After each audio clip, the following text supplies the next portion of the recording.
Hello and welcome back to another episode of Beyond the To-Do List. I am your host, Erik Fisher, and this is the show where we talk to the people behind the productivity. This week we don't just talk about productivity, but creativity, and what that word really means. We're doing a lot of those focus in on, hey, what does that word really mean type stuff lately. We did that recently with the word hustle. We're doing it again this week with the word creativity or creative type.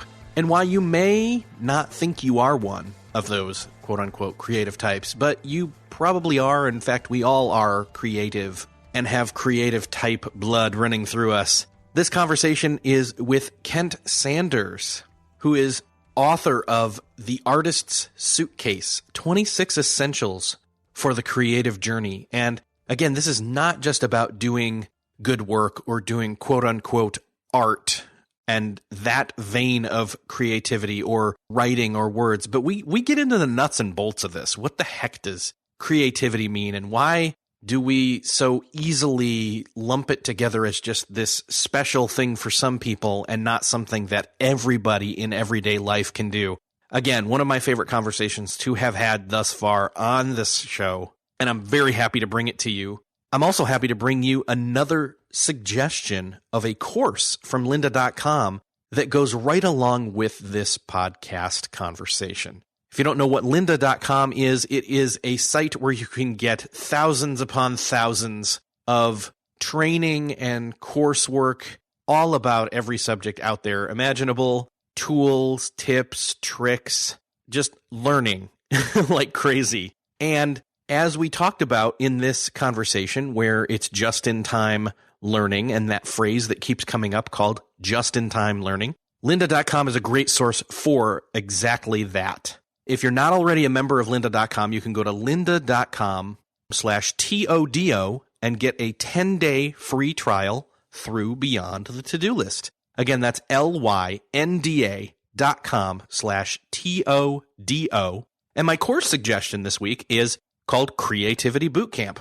Not only do we talk all about creativity and what it is and what it isn't and how to use it and all of that in this conversation, in this show, but this Creativity Bootcamp session that you have access to if you have a lynda.com account or start a free trial, this Creativity Bootcamp is awesome because you go through some of the common misconceptions about creativity. You learn the hidden value of the quote-unquote stupid idea and go through different exercises and energize your creative process. It's a very hands-on, interactive course, and it's going to boost your creative output and help you get more ideas. So, again, the course is called Creativity Bootcamp.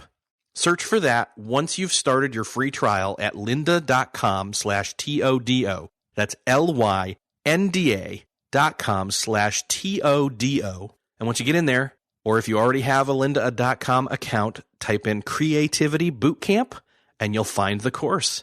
Let me know what you think, and let me know if you've found other lynda.com courses that I should suggest to the rest of the Beyond the To-Do List listeners.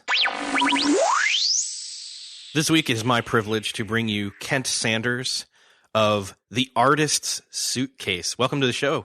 Hey, thanks, Erik. I appreciate you having me on. So I have to tell you, it's been, a year and a half now, somewhat, since I was on your show, which you are in the process of rebooting. So yes, when we get to the end of the show, we'll kind of direct people as how they can get in touch with you and get on board with getting notified about when you relaunch. Because honestly, that was one of my favorite podcast conversations. Seriously, I wouldn't have guessed that.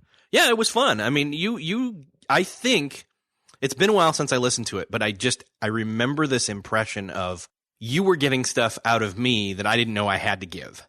And that's always a good sign. So I was kind of sad you turned your podcast off, and I'm glad you're bringing it back. Well, I appreciate that a lot. The reason why I stopped doing it, actually, you were the last interview that I did. Wow. So that was the last episode. Oh. So you went out on a bang. Great. I did. If for better or for worse. Well, honestly, I started a podcast and I didn't really know what I was doing. I didn't have a clear direction for it. I learned a ton through the process, but I kind of had to think about, I'm spending a lot of time doing this and I don't really have a clear vision for where it's going. So I thought, I'm just going to shut it down. I'll reboot it at some later time with a more clear direction. Yeah. Well, and I bet that you not having that on your plate in your workflow and your life as a an expectation, a role of a podcaster allowed you to get your book done, right? Right. I think that, and again, that's probably one of the key pieces that, as we talk here, we'll discover is sometimes we've got things we want to do and we've got a long list of them. And by things that we've got to do or want to do, I'm not talking about the things that we've got to do, the necessities of paying the bills and being present for our family and even engaged or intentional, but talking about like personal creative projects and the wide swath of things that fall underneath that very limiting title. Yeah, there's so many things you can be doing with your time. And it's crazy because you can go so many different directions and you really have to hone in and focus on what you want to do and what you want to accomplish. Yeah. When you hear that word creativity or a creative as a descriptor for a person, what does that make you think of? Well, it's interesting because this whole idea or the concept of creativity, I think, let me back up a little bit. I come from a church background, and in the church world, and some of your listeners are active in church, some are not, but in the church world, if you will, what we've done with the word worship is we've kind of relegated that to basically the music in a church service, when really the idea in the Bible of worship is much, much broader than that. So coming from that sort of church ministry background, I relate the same thing to the word creativity in the sense of we tend to think of creativity as really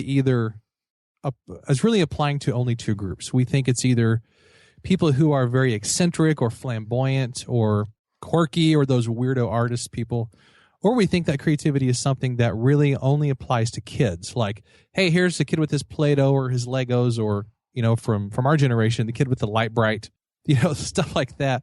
But creativity is so much of a broader thing. And I don't look at it as something that is just connected to the creative arts, like painting, drawing, filmmaking, that type of thing. It really is more of what I think of as a life orientation. And I think it has a lot to do with feeding yourself and keeping yourself healthy. I think it has a lot to do with an orientation of being generous. And I think of it basically, if I could frame it like this, whereas a creative person is like a river where there's water flowing in, there's water flowing out, there's a constant flow. And that person is basically a channel for generosity and goodness and just bringing something positive to the world and to their relationships and to their work. Whereas I think a person who is not creative is like a pond. When I grew up out in the woods in southern Missouri, and a couple of miles from our house, we had this little pond out in the woods, and I would ride my bike back there sometimes. This pond was nasty. It had all this scum on top of it. It was stagnant. It was kind of just a gross thing. And I think sometimes we can be like that person who is, they're not generous. They're not feeding themselves. They're not growing. To me, that's the difference really between a creative person and a not creative person. It's much, much broader to me than just this idea of, well, they're a writer, they're a painter, they're a storyteller or whatever. It really is more of, I think, a life orientation, if that makes sense. So it's not let me think of the best way to put this. I'm trying to paraphrase. I think I hear you saying there's no such thing as, well, I'm an artist and you're not. It's much more of I'm trying to think of the correct word here. Trying to be creative. No, I'm trying to think of the word probably is, it's much more of a spectrum. I think so. Yeah. Because when we use that word artist, we typically think of people who are in the creative arts, and specifically things like graphic arts or design or an actor or a musician or something like that. But I think it's a much, much broader thing because everybody is an artist in their own way. Everybody has something to share. Mm-hmm. Everybody has their quote unquote art. I mean, that could be auto mechanics. That could be homemaking. That could be cooking. That can be running a business, because there's definitely an art and a craft to that. So maybe the better approach is to actually almost sort of get rid of the word art from a vocabulary and use the word craft instead. Everybody has their craft. They have their vocation. They have their passion.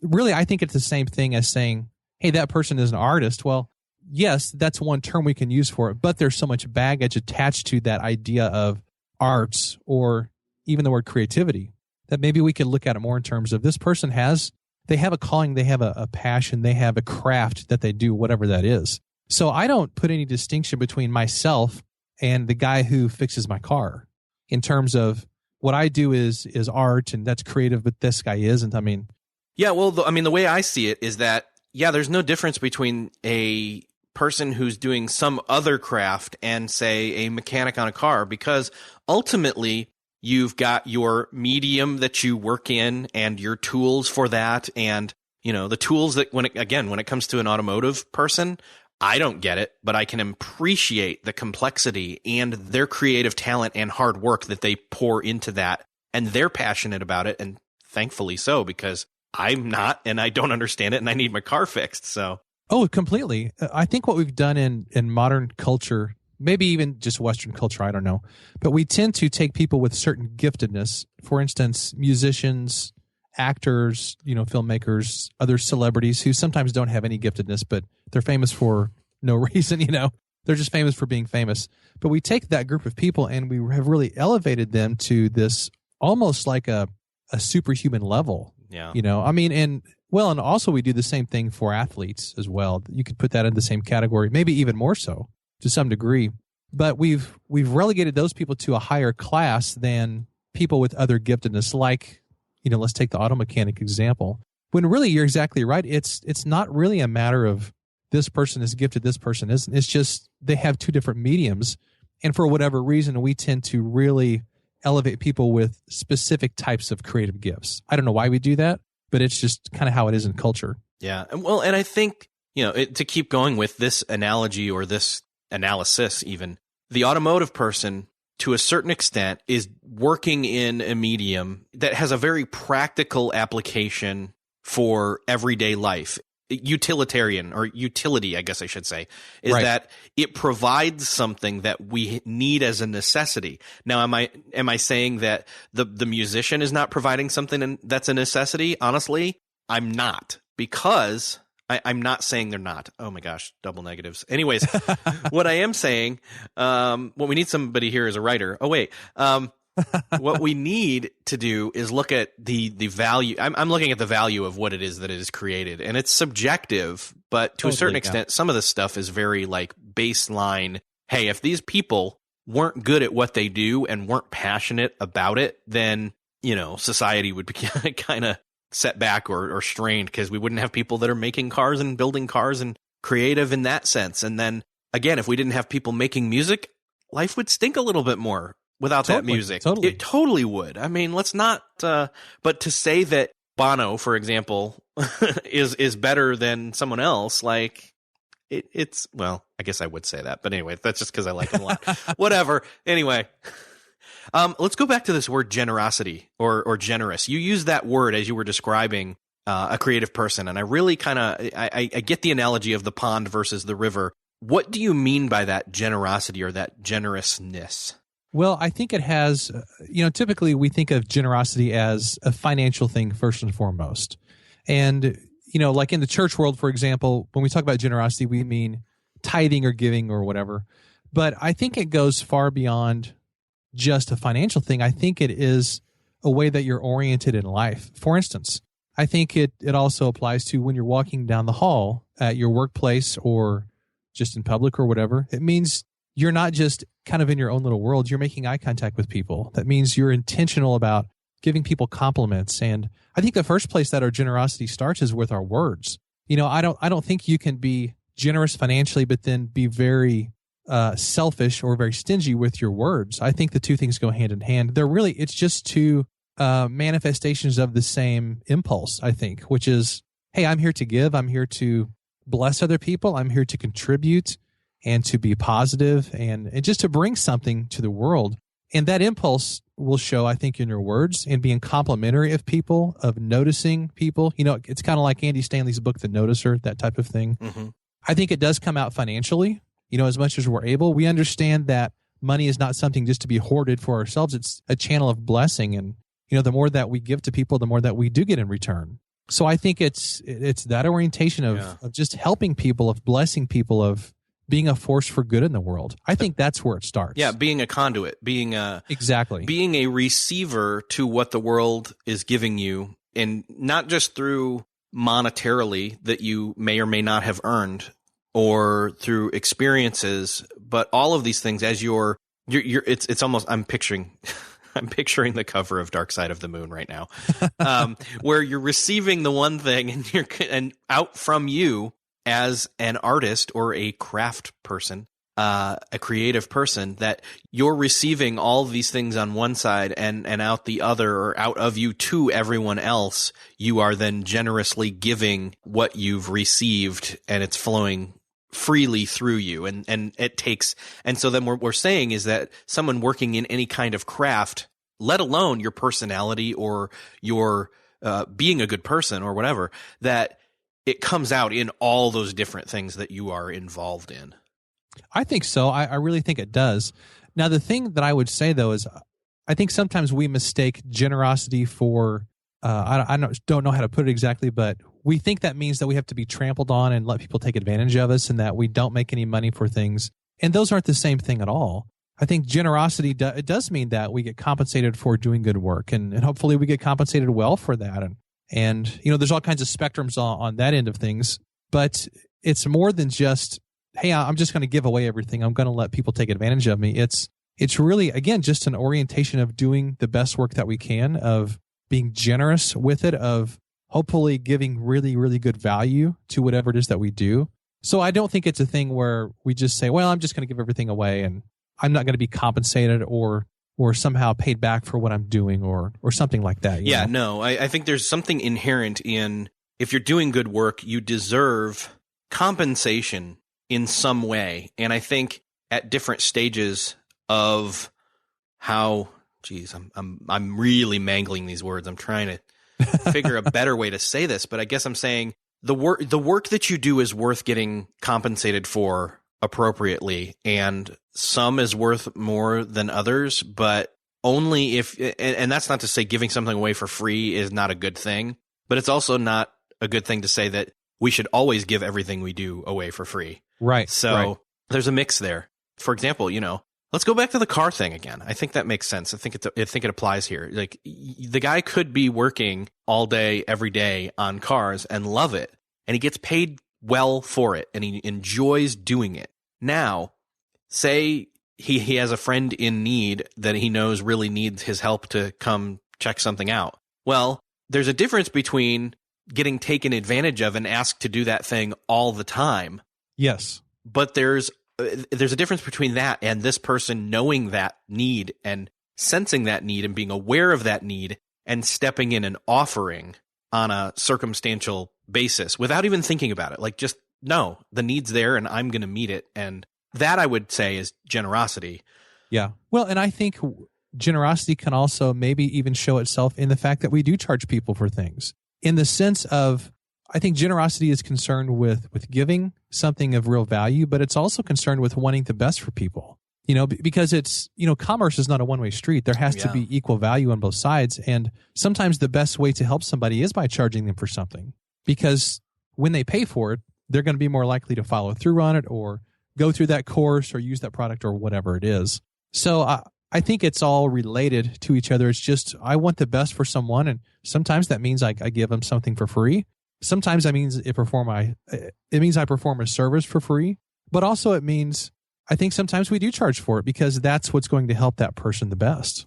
Yeah, I agree.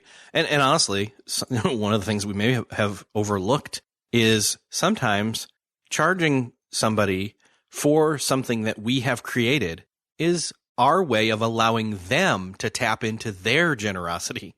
Exactly. And I love that concept. I think that that's one of those things that we just don't really even talk that much about.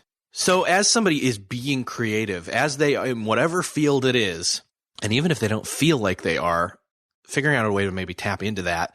One of the ways that they do that is, one, practicing, in public to do that. But what are some of the other ways that, if you are, or even if you aren't, but you're trying to figure out where you may be, since we really all are creative in some way, somewhere, how would you suggest people start to spend their time wisely, especially if they're cramped for time as it is, to figure that out, to figure out, we're already fatigued, I'm already tired, but I feel like something's missing, and I just feel like I'm not working on the things I need to be working on. Right. Well, I think it also goes back to this idea a little bit of creativity isn't just about making stuff or about making, creative arts type of stuff.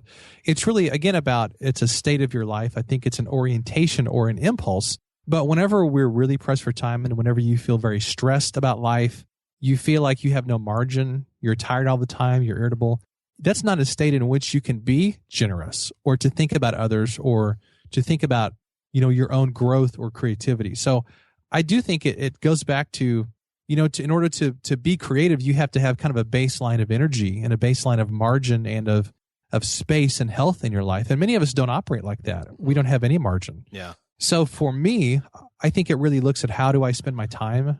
What am I doing with my time? What kind of people am I spending my time around? That didn't make grammatical sense, but you know what I mean? Who am I spending my time with? Yes. Thank you. Thank you. I knew there was a better way to phrase that. But I do think it goes back to that. And I can offer some practical suggestions if you think that would be helpful. I'd love to hear some. Well, there's 4 or 5 things that I think are really key. One is to ask yourself, are you truly busy with things that matter and that are contributing to your goals? And I know you're big on goals. Of course, you co-authored a book on that. So goals are really, really important.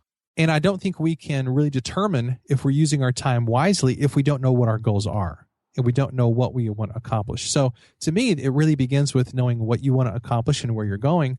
Then you can really determine, am I using my time wisely? Am I spending it with people who are helping me to accomplish those goals? Am I spending it with people who are helping me be productive and helping me be positive and helping me be my best self? That sounds like an Oprah phrase, but it's true though. We all have to be our own selves, but we should be the best version of ourselves, Yeah. A version that's kind and generous and positive and is doing good work. So I think that's one thing that we have to do is ask ourselves, are we busy with things that matter and are contributing to our goals? Another thing is to ask whether we're truly taking control of our schedule. Are we letting other people dictate our schedule? Now, if you have a family, if you have a job, if you're employed, if you're a volunteer at an organization or a church, obviously your schedule is not just about you. It's also about others that are in your life. But many times we do let other people dictate our schedules because we're not taking control of them. And obviously if you do have a family, you're going to be spending time with them. But, there have been a lot of times where people have asked me to be a part of something or to volunteer for something or spend my time in some kind of way. And I've said no, just because that didn't align with my goals and my own priorities. And it's a balance. I don't think there's a perfect answer to it because you don't want to be a person who's all about you all the time. Mm-hmm. But then again, if you don't take care of yourself first, then you don't have anything to give anybody else. Yeah.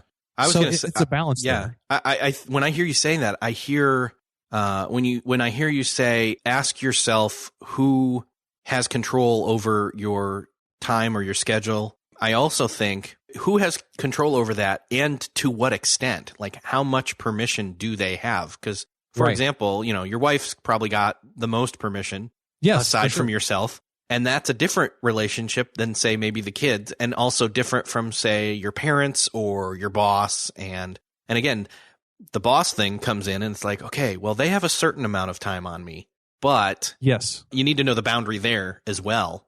Yeah. So. And that is true. Not all people are equal in your life in terms of their claim on your time and your emotional energy and all that. Like for instance, yesterday, I'm a college professor full time, by the way, for those who didn't know, which is probably everybody who's listening to this.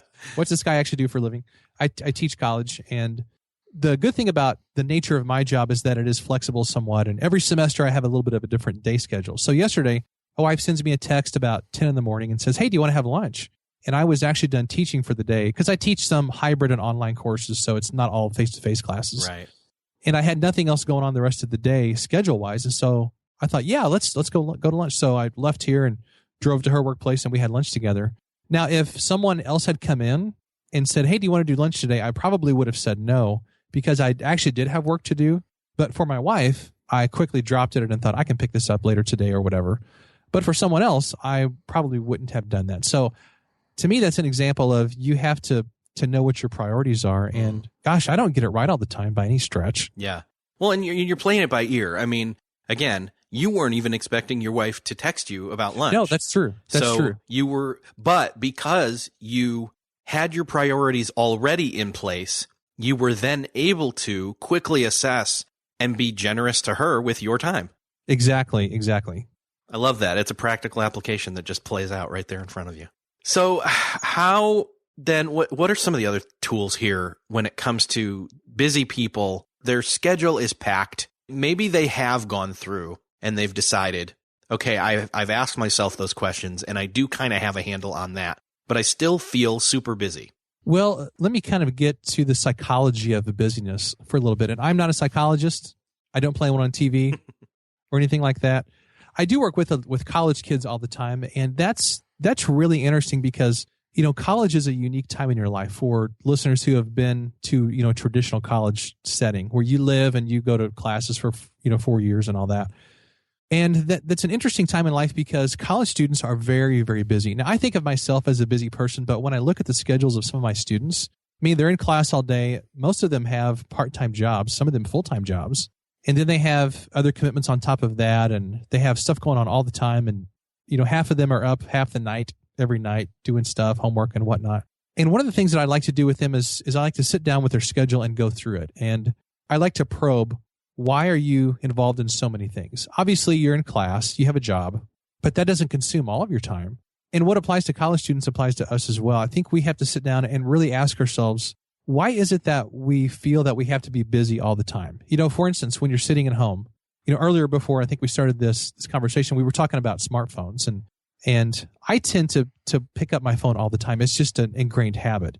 And I try to be conscious of that because if I'm sitting down on the couch at home or in my office at work, it's hard for me to just sit and be still, you know, and I always reach for that phone. But I there's some type of psychology going on there. I don't know what it is, but it's this need that we have to be constantly busy. We have to be constantly occupied with something and distracted with something. And I think in some sense, maybe that's a heart issue. And we have to figure out, why do I need to be busy and distracted and engaged in something every single second? It's almost like it's kind of a mass sickness almost in society where we have to be constantly occupied. And I think we have to ask ourselves, what's going on in my psychology and in my spirit and in my heart where I feel like I have to be doing that constantly? I think there's a couple of factors that play into this. I think one is just the idea that work expands to the time that you allow it to. And so, you know, you can set aside a certain amount of time to get work done. And if you don't get it done, then it kind of hangs over your head. That's one scenario. Another is that maybe you do have an overload of things and you don't have enough time, or you're not moving fast enough or focused enough with the time that you have to get it all done. So then you feel guilt for sitting still and taking a break because, well, I've got this phone here. I could be doing my emails. I haven't done my emails. You know, I need to still do that. That's part of my quote unquote work. So there's that, and that plays into it. Another is, I think that because we've started to become accustomed to this online world and this digitally connected world, pros and cons, one of the cons being that there's always something going on online. Yes. And we have that fear of missing out. So we want to tap in and see what's going on there. Even if we swipe through our Facebook feed yet again 5 minutes after we've already done it, and there's nothing new there, but we just feel like if I didn't do that, what will I miss that, you know, I won't be first to know or in the know or something along those lines. And, then I think it does go back to maybe kind of a heart or mind issue. I think part of this is we've been trained that way in recent times.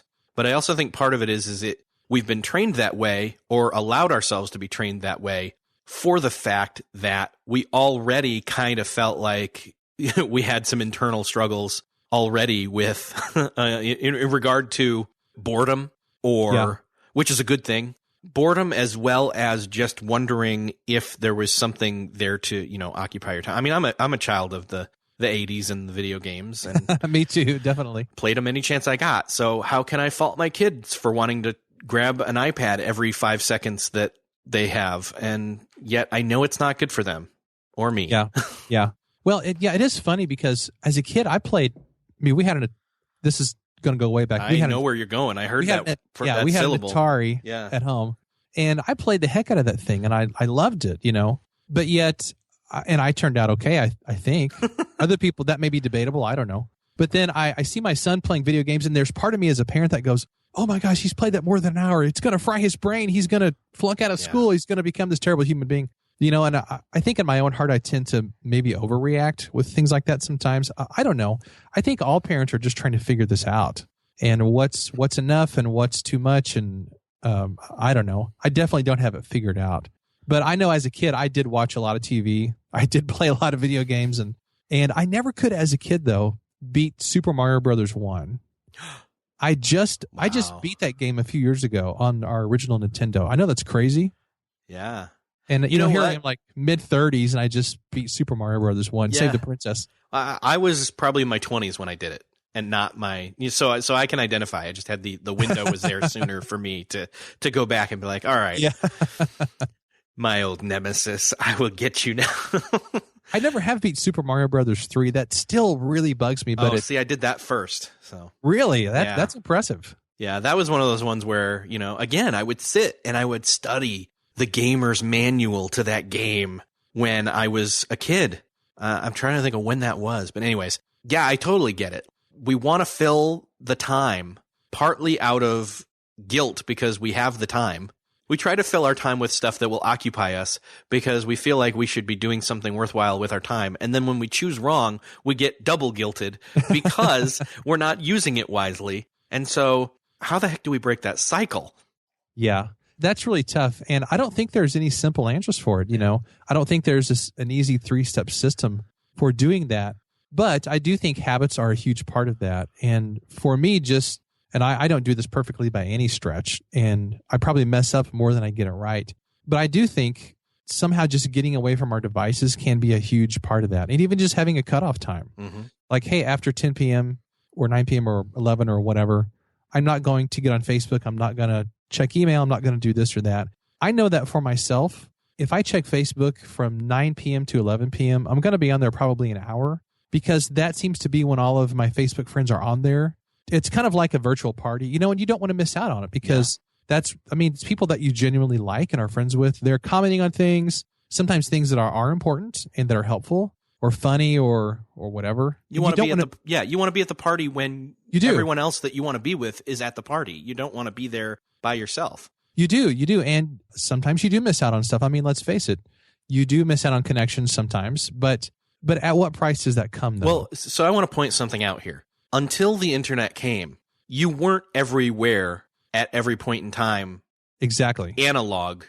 So why would you expect to do that digitally, especially when you're an analog being, Yeah. So that's one of the things that helps me is just and so I go back to the fact that, hey, if you've got your priorities set up and you're more quickly able to say no for the most part to things that aren't aligned with those, it also frees you up to say yes to the right opportunities when they come up. Yes. So, well, yeah.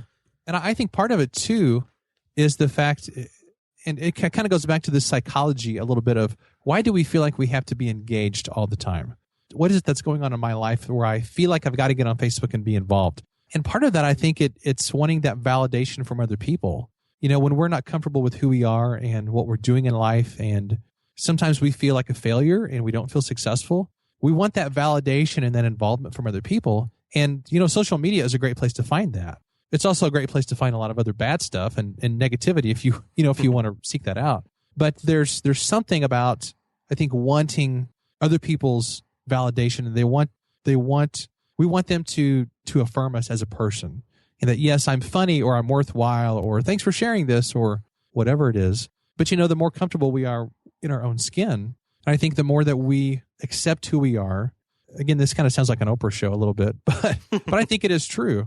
When you're comfortable with who you are and what your giftedness is, and you're clear on your goals in life, then you really don't need as much of that outside affirmation to keep you sort of emotionally going all the time. We all need encouragement, of course, but there's a difference between the person who likes to be encouraged and who needs that occasionally versus the person who just craves it and can't make a decision in their life or take a step forward without asking 12 different people. Is this what I should do? Is this okay? Do you think this is the right thing to do? Yeah. So and for me, that's how it goes. Yeah. It goes back to that somewhat. And there's nothing wrong with having a trusted group of people that you do run those major life decisions. No, you should. You should. Obviously. But you don't need to ask, you don't, we don't need to poll our Facebook friends in one post and say, hey guys, should I do this? And one of the other key pieces I think is that, yes, it's very good to have encouragement and, validation from outside as well as inside of yourself. But one of the other things we do, unfortunately, is when we see what other people are doing, we make comparisons. Oh my gosh. Yeah. I think that's one of the biggest downfalls of Facebook. And, I say social media, but Facebook is so dominant over everything else. Yeah, that it's the largest one. I would even say Instagram with it's this singular shot moment that's perfect in my life that I've framed for you. Blah, I'm awesome. That's true. Or that's my life is good right now. Well, and all of that is curated, and we all do the same thing. Yes, that is a key word right there, curation. And we don't see the fight they had with their spouse. We don't see the struggle they have with their job or financial problems or whatever else other stuff that they don't want to show us. Likewise, we don't show that stuff to people online. I wouldn't want to. Well, and my rule is I try to go positive at all times, and if I am negative, I don't tweet angry, and I apply that across all networks, obviously. But yeah, there have been a lot of times where I've put something on Facebook and then I put it up there, and then I immediately thought, I think somebody could misread this, and then I've deleted it. I've done that dozens of times, I think. So because stuff can be so easily misunderstood and misinterpreted and all that. So to me, it's much better just to stay positive, stay light. I don't follow that all the time, I guess, but I try to at least. Yeah. One of the other things that's tricky when it comes to falling into that comparison trap is the fact that there are so many things that people are out there doing in their lives, and we feel like they're leaving us behind, maybe. And so we've got to catch up. We've got to, man, they're producing all these great podcasts, and I'm not even caught up on making, let alone listening to my shows. And then there's this chunk of books here I've got to go through, and I want to go to that conference. How do you suggest people deal with this? That's a good question. And I really experienced that this past summer when a lot of my friends online were at Podcast Movement. Yes. And even though I haven't been producing a podcast myself for about a year and a half, I'm still very much engaged with that community and a lot of friends who are doing podcasting and kind of in that space. And I saw pictures of people meeting Mark Maron and people having fun, and all these people that I know, they're together and they're learning all this cool stuff. And I felt kind of like a loser that whole week, because I wasn't able to go. I had a picture of me and Mark Maron as well. I'm sorry. No, that's okay. That's okay. Well, and actually what that made me do is it made me determined then to be able to go next year, because I thought, man, this is an awesome thing. But that is true. We see people doing vacations, their big vacation photos. We see them having all kinds of great success and all that. I don't know how you deal with that, really, other than the fact that just realizing you have your own good stuff going on in life. Mm-hmm. And, of course, they do as well. But that jealousy factor does come into play. And to me, the question is, can we be happy for someone else and their success without feeling like that takes away from us? Because whenever we think that life is kind of like a zero-sum game, that's bad news. Yeah. When you assume this other person's success is going to detract from your own success somehow in the scheme of things, which isn't true at all. The two things have nothing to do with each other, really. And I know many people, when I've had some kind of success or something positive happen, so many people will comment on it and, hey, way to go, or congratulations, that's really cool, or whatever. And I always think, man, that's really a neat thing. And I don't put it up there to make anybody feel jealous. I put it up there because something good's happened, and I'm hoping that my genuine friends will celebrate with me. And the question is, can I then do that for somebody else? Even though maybe things are bumpy in my own life, can I rejoice with somebody else who is having success or things are going well? And what can I learn from that person? And I think emotionally that's a really difficult thing to try and wade through whenever we see all kinds of great things happening, but sometimes we don't feel that in our own lives, Yeah. And how do we deal with that? And man, the whole jealousy game and all that garbage, that doesn't help us at all. I mean, I think it's so much better to invest your time in, hey, how can I improve in my life? What habits can I start doing, or who can I connect with, or is there a book I can read or a podcast I can listen to that's going to help me go to the next level or make an improvement of some kind? Because man, that jealousy and that anger, it's like a cancer that eats away at your whole life if you let it. Yeah. And I would say, if you catch yourself in that and you realize that really the only competition is you yourself and totally your current self. So improve your current self to be better than that. Improve your aim towards future self, and that person is better than current self. Yeah. And you've got all these. Honestly, there's lots of great tools out there to do that with, and we've named some of them. Podcasts, books, and courses, and conferences, and things. How do you suggest though that we decide what are we going to listen to or read or go to conference? Because you didn't pick Podcast Movement, but you're intending to go next year. What's the process there? Well, for me, it goes back to this phrase that I've heard. I can't remember who coined this phrase. I think I've heard Pat Flynn say it before, but it may not be original with him. I don't know. It's the concept of just-in-time learning. Mm-hmm. Yes. That's come up a few times lately on this show. Okay. And I love that concept because it basically goes back to the idea of you're only consuming information that's going to help you with what you're doing right now or what you're just about to do.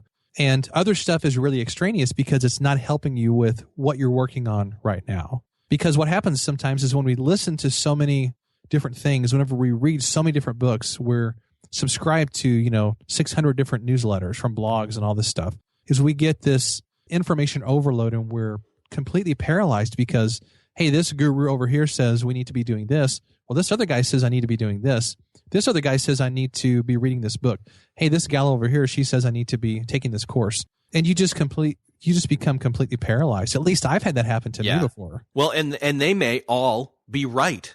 Yes, but you can't do them all at the same time right now. And so having and again, I go back to what your roles and expectations and who has claim on you expectation wise now. And then having that be at least the initial filter and then filtering that through what goals you've set kind of, gives you a framework to then decide, okay, so what is the most important next step? And which of these things gives me that? And knowing that if it's a multiple choice answer and it's all going to help, then maybe just picking one up at random and putting the other ones aside for archival purpose till you are done with the one you're at right now. Yes. Yeah, exactly. For instance, I'll give you a good example of this. Earlier on our conversation, you mentioned my podcast, which I basically killed that about a year and a half ago. But I want to pick it up back again in the next couple of months. Not immediately, but I want to work toward that in the next couple of months, rebranding it and relaunching it and all that stuff. But it's not something I'm doing right now. I mean, I've got to get through the end of my semester and my college work, and I've got some other stuff that I'm working on. But I am getting some stuff on podcasting again, and any newsletters I get or any stuff I pick up, I put that in Evernote. I know you're a big Evernote fan. I put that in Evernote for safekeeping until I get ready to then need that information. But I don't need to read it right now because it's only going to confuse me or overload my brain, I think to me that's the beauty of a tool like Evernote is you can come across stuff that's really great, then you can just dump it in there for later use. Mm-hmm. That's one of those favorite places for me to put those just-in-time articles and things like that. Yeah, exactly. I love it. Are we consuming too much? I mean, we talked about fear of missing out, and there's always something else that we could pick up or look at or listen to or read or watch. How do we limit that so that we actually can start to have the gears move on creating our own stuff? Well, there's probably different strategies people can use. I don't think there's any one solution for everybody, but here's what I do is I look at it in two ways. I listen to stuff that's going to help me now with what I'm doing. And I also listen to stuff. Now this is in terms of podcasts and books. And I consume stuff that I just flat out enjoy. That's not helping me at all necessarily, but I just enjoy. Because my tendency is to research, analyze, compile information. I'm an academic at heart, so that's sort of my bent anyway. But the problem with that is when you consume so much stuff, you can't put it into practice. And really, if you're getting information, but it's not helping you take action on something, then essentially it's just clogging the drain. It's not really helping you. It's just confusing you. So I try to be honestly much more careful these days about all the stuff that I listen to because I know, and don't get me wrong, I love Pat Flynn. He's an awesome guy. Yeah. But I know every single time I listen to one of his shows, I'm going to get about 100 awesome ideas. Yes. And it's almost like there's so much good stuff there, it completely sends me in overdrive because I think, oh my gosh, there's so many great nuggets of wisdom here. And so, especially his Ask Pat podcast is so great. I'm like, oh my gosh, there's so much great stuff there. And your show's the same way. Yeah, I have a story. Finish up, but I want to not forget to tell you this. Yeah, and I'm basically just making the point of I I have to be careful what I listen to, not because the stuff is not awesome, but because I know if I listen to a specific episode with this author that I really like or whatever, I'm going to come across a whole bunch of really, really good stuff that may or may not help me with my goals right now. But what's interesting, though, is that many times the best stuff for me doesn't come across in the stuff that I think is going to be most helpful to me right now. It's little nuggets of wisdom from something that's completely unrelated to, let's say, writing or something. I mean, it may be an interview with, let me think. I can't even remember what it was recently. It was an interview with a filmmaker or a director, I think it was. And it was something that was this incredible insight that wasn't at all about writing or stuff like that, but it was something that was really meaningful to me in that moment. So that's why I say I think it's important to listen to things that we just enjoy and that are fun and that are entertaining, rather than just stuff that's content that's going to help us right now. That's how I look at it anyway. But I'm kind of an artsy guy, so I love all those interviews with creative people and filmmakers and directors and all that stuff. I love those too. Secret hidden passion of mine is I love hearing comedians and filmmakers and writers talk about how they do that good work. So yeah. So the funny story was I was driving back from somewhere and I was by myself, and it was kind of a road trip. So I had multiple hours, and I had queued up intentionally a bunch of the Ask Pat show. Yeah. And what I didn't realize was that I was going to, so I played about 10 of them plus in a row. And I just realized I had to keep stopping and then wanting to capture something from that somehow, and realize, okay, this isn't safe for me. I'm going to have to do this at some other time. Darn you, Pat, for delivering too much value. Yeah. I usually listen to his show, and I listen to probably too many podcasts, honestly, because I like so much different stuff. But whenever I listen to his show, I usually am doing dishes or driving. And so I couldn't tell you how many times I've had to take my hands out of the dishwater with all the soap bubbles and stuff on them, dry them off, find a pencil and some junk mail or any paper that's right around there, and write down all the stuff that I'm hearing. Yeah. And I'm like, I got to dry my hands off again. There's a little nugget in there I got to listen to. So yeah, it's so much good stuff in his show and in so many shows. Just wonderful stuff. Yeah. One of the other key things that I use is, and I know there's a lot of free things out there. I've gotten to the point where I'm very much a tangible book person instead of ebooks. Yeah, I have a ton.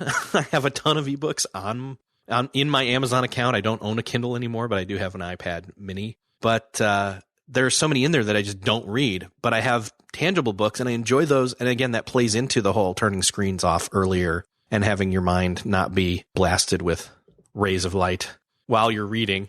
But point I'm saying is that I've actually got, that cheap route of podcasts are free.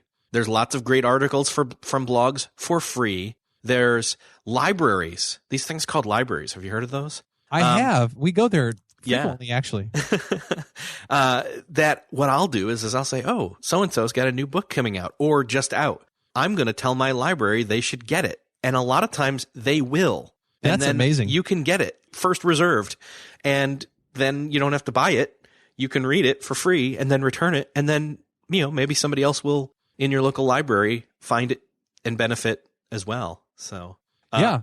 And then there's some cheaper stuff that's, paid for, like lynda.com, who has been sponsoring the show from time to time, or I have an affiliate code for, I should say. That's one where I like to, if there's some specific thing that I really want to just learn and master quickly, I'll jump in there and I'll find that course about it. And it's 2-3 hours, and I watch it on video. 'Cause again, that's a learning style sometimes, that people don't think about as an option. Yeah. I mean, we do these Google searches on YouTube and how to fix this or how to do that. And Linda's taking a college course all in one setting. So. Exactly.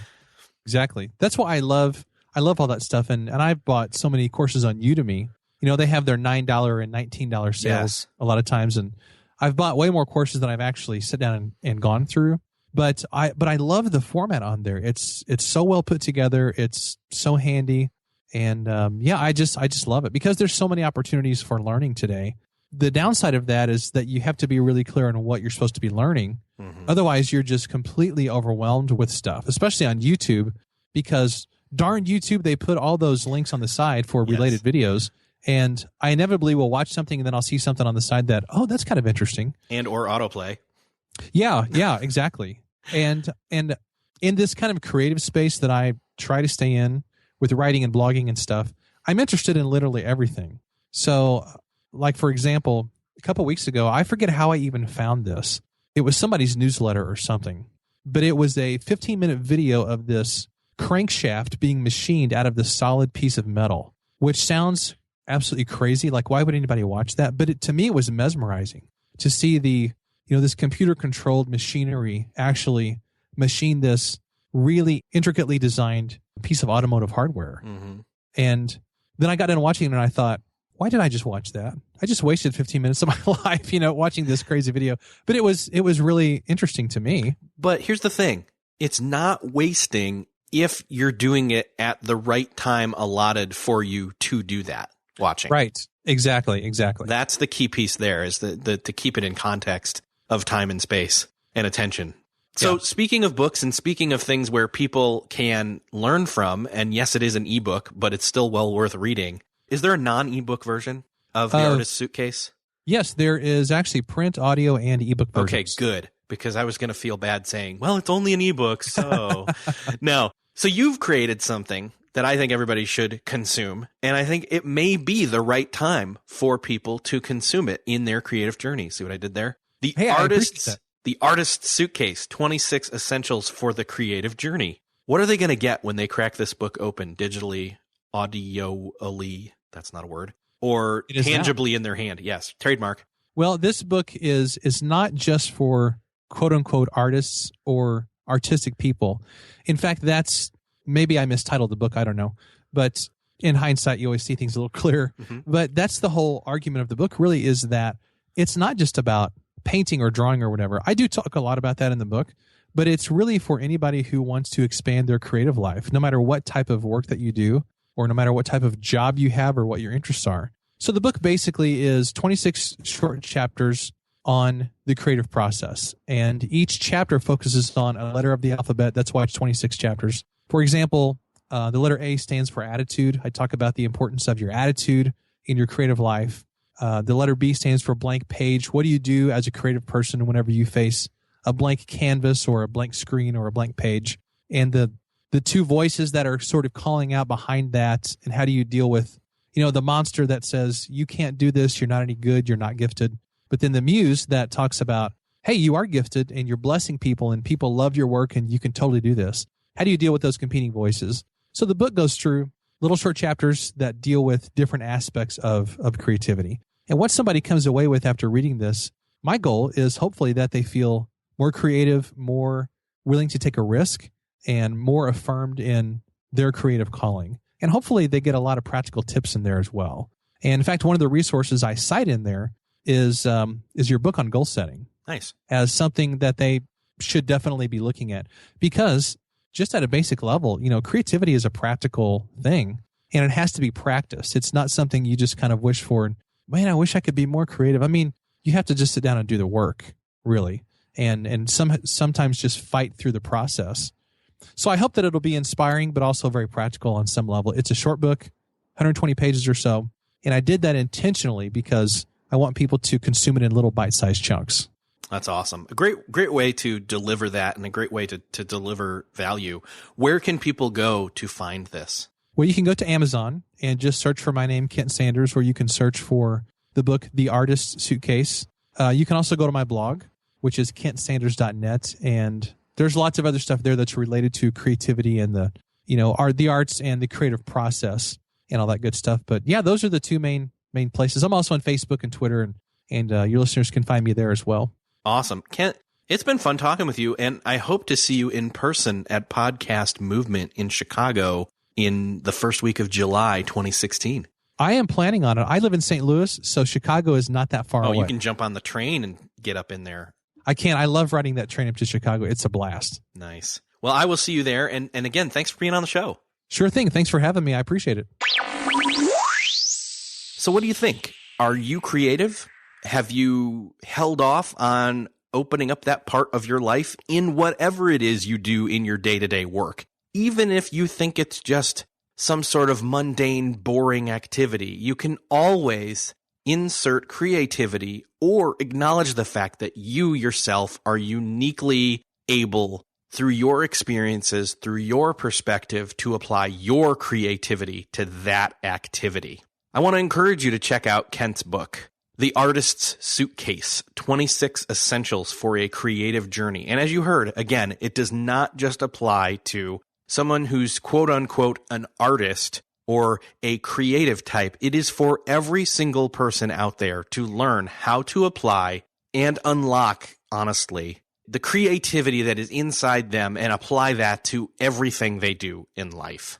Also, don't forget my course suggestion this week for lynda.com. First, go to lynda.com/TODO. That's LYNDA.com/TODO. And then type in Creativity Bootcamp once you've signed up for your 10-day free trial, and you will be able to walk through this course as well as the other courses that I've suggested in the past few weeks and in previous episodes of this show. If you've not subscribed to the show yet, now's the time. Make sure you don't miss an episode. And if you enjoyed this show, please head on over to beyondthetodolist.com/iTunes to share it and leave a rating or a review. Thanks again for listening. I'm Erik Fisher, and I'll see you next episode.